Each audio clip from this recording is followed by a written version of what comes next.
ગુમ બાળકને શોધી કાઢી સારી અને પ્રશંસનીય કામગીરી કરતી રાંદેર પોલીસ.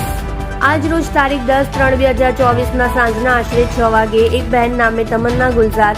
શેખ ઉંમર વર્ષ 37 રહેઠાણ ગ્રીન પાર્ક સોસાયટી મોરાભાગર રાંદેર સુરત શહેરનાઓએ પોલીસ ઇન્સ્પેક્ટર શ્રી અતુલ સોનારા સમક્ષ રડતા રડતા આવી જાહેર કરેલ કે તેમનો પુત્ર નામે અરમાન ગુલઝાર શેખ ઉંમર વર્ષ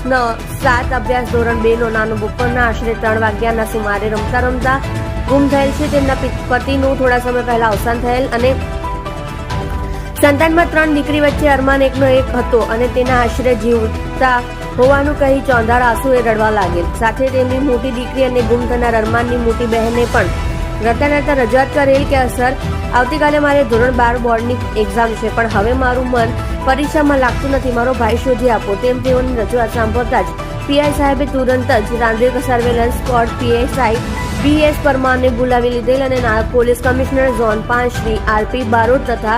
ACP કે ડિવિઝન શ્રી BA ચૌધરી નાઓના માર્ગદર્શન હેઠળ તાત્કાલિક અલગ અલગ ટીમો બનાવી CCTV ફૂટેજ ચેક કરવાનું ચાલુ કરી દીધેલ અને રાંદેર પોલીસ તથા સ્થાનિકોની મદદથી CCTV સર્વેલન્સ બાદ આશરે 1 કલાકમાં જ બાળકની ભાણકી સ્ટેડિયમમાંથી મળી જતા બાળકને રાંદેર પોલીસના